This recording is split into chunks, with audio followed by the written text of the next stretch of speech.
All right, guys, so in this video, I'm gonna teach you how to create customer avatars. So you probably have an understanding of who your market is, right? Who these people are that want to buy your product or service. But we wanna get really specific and understand the different types of people inside of your market so that we can reach them with really specific targeting. So let's hop into the computer. All right, guys, so let's talk customer avatars. So customer avatars are probably something that you've heard about if you've been in marketing for any amount of time.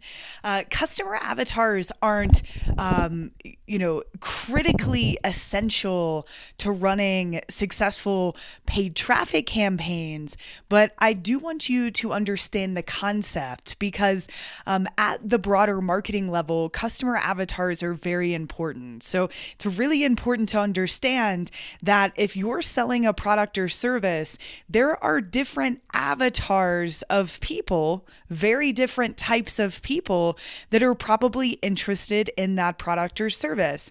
And the reason that we need to acknowledge their difference is because they're interested in those products and services for different reasons. So these avatars, we need to speak to them with different messaging, right?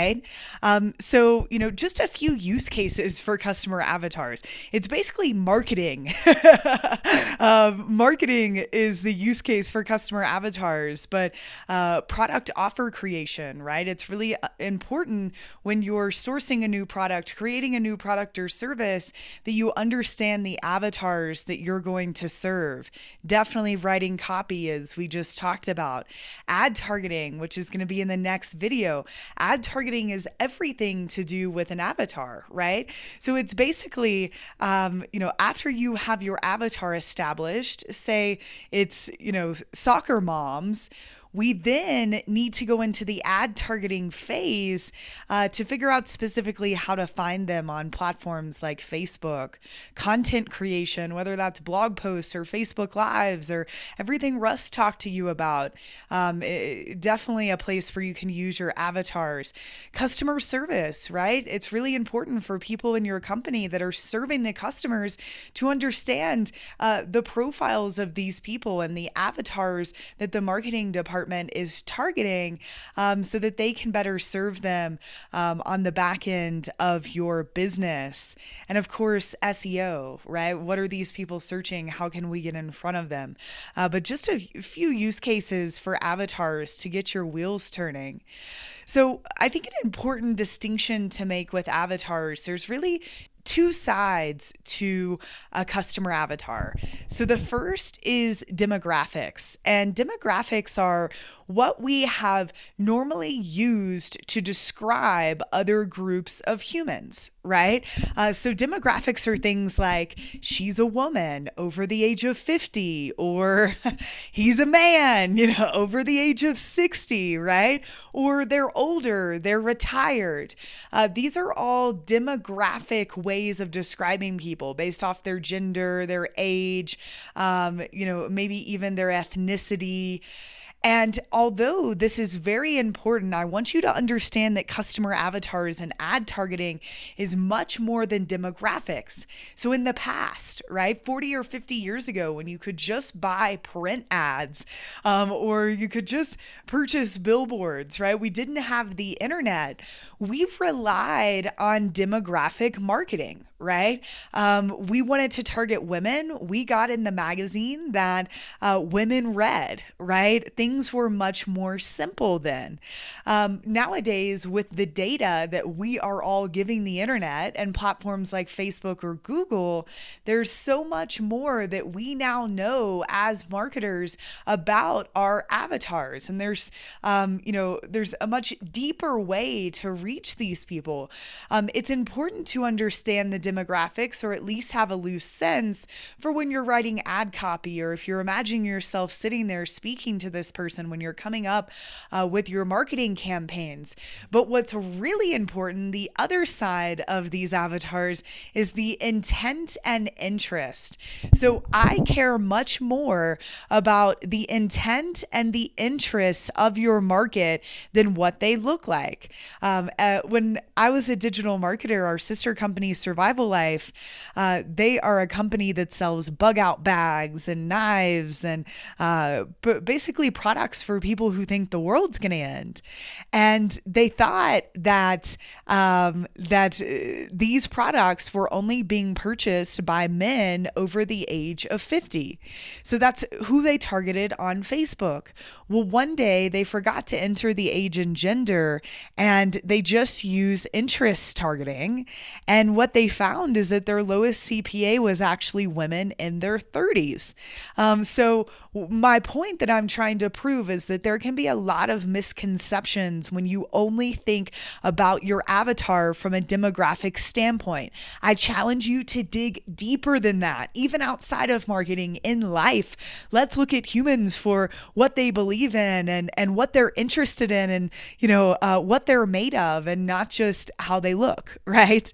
So this intent and interest, this is really, really important. So, I would say 90% of the time when I ask a room of people who their customer is, someone will raise their hand and say something like women over the age of 45. It's time to dig deeper, though. I want to hear things that are interest and intent based, like my market is interested in canning peaches, right? They might be mostly older women, but there's also some men in there and some younger kids that are interested. Like, I'm not quite sure about the age and gender, but I know they're interested in canning peaches, and we are going to dive into that on platforms like Facebook and reach people who are interested in canning peaches, not just by their age and gender.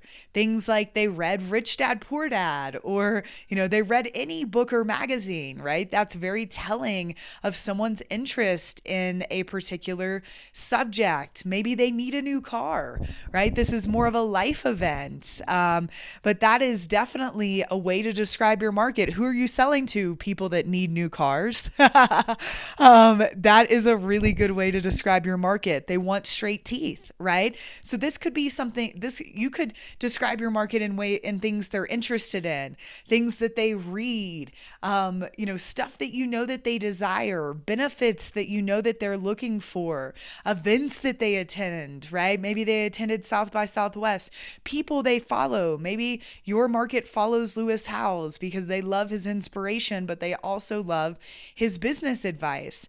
So we're going to dig more into this line of thinking in the ad targeting video here in this module, but I just wanted to get your wheels turning on this, right? The difference between demographic and intent and interest, and to make sure that you are also thinking about your market in terms of what their intent is and what they're interested in, and not just what they look like. So now it's your all's turn. You have a handy customer avatar worksheet to download, and I want you to fill this out for as many avatars that you think exist in your business. So, for example, Ezra Firestone has a brand called Be Friendly. He sells cosmetics. And so, most people would probably create one avatar of a woman who purchases these cosmetics. But I was actually able to create a few, right? His cosmetics are organic. So the first avatar was an organic product woman, right? A woman who buys organic in her life, period, right? And she just really cares about what she's putting in her body, what cleaning products she uses. That is an avatar in itself. Another avatar was someone that was more environmentally focused, right? So someone that really cares about Be Friendly's efforts to, reduce packaging and to save the environment. It's similar to the organic person, but different because they have different pain points. They're purchasing for different reasons. Another avatar that I had was more of a spa loving woman, someone that just wants to get pampered centered and really take care of their skin, someone that loves facial products. So maybe the organic and environmental aspects will just be, a cherry on top for them. They're really purchasing for the quality of the products and the benefits that they're going to have for their skin. So you can fill out this sheet, as I said, for as many avatars as you think you have in your business. So you'll see down the middle, this is more demographic, and a lot of this you might have to guess, which is fine. But naming the person's good so you can imagine them, giving them an age, gender, marital status, number of children, location, maybe a quote, like what are they thinking? What do they say, right? Occupation, job title, income, education, any other notes. A lot of this you could figure out by looking through forums or Facebook groups where this market may congregate. And then on the left and right side, things get a little bit more fun. So what are their goals, right? What are they trying to accomplish? Well, maybe with this skincare, they want to reduce wrinkles, right? And they want to add moisture to their skin, right? Maybe their values are they're worried about aging, right? Sources of information. So what books do they read in this market? Magazines, blogs, conferences, gurus. You guys can wait to fill this out until the next video. Challenges and pain points. So what are they up against that really is the problem that they're wanting to solve, right? What are those pain points that they're suffering from? And then this box down here is all about objections. So what might be their possible objection to taking this action that you want them to take so that you can go ahead and overcome that in your marketing, so that you immediately bypass that objection. And then roll in the purchase process. So if your avatar isn't the one that's actually going to be making the purchase, I just want to make sure you note this so you can include in your marketing campaigns a way for them to get permission or to get the person making the purchasing decision to actually do so.